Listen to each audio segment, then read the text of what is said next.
ГСП онлайн. Городские новости сейчас.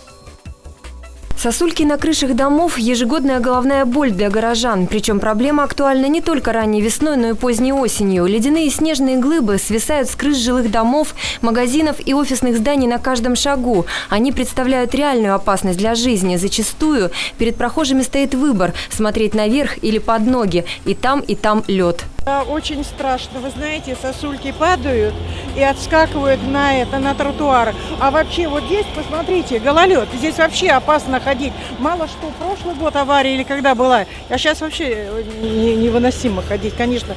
Но побольше бы, чтобы спецавтодор здесь вот посыпал и чтобы сосульки сбивали. Но около некоторых домов действительно очень много сосулек и очень страшно. Порой бывает проходить мимо них.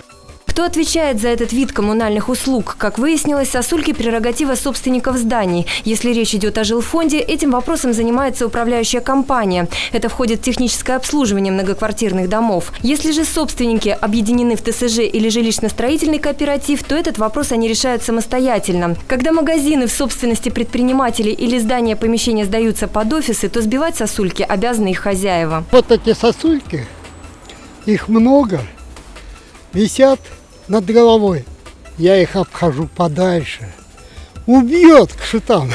Вы знаете, но я не знаю, не найдется столько техники, обслуживающего персонала, что за этим всем успевать. Пострадавшему от падения глыбы льда доказать факт преступления будет не так-то просто, ведь все доказательства косвенны. Если, конечно, случившееся не зафиксирует камера видеонаблюдения. Поэтому лучше успевать смотреть не только под ноги, но и наверх.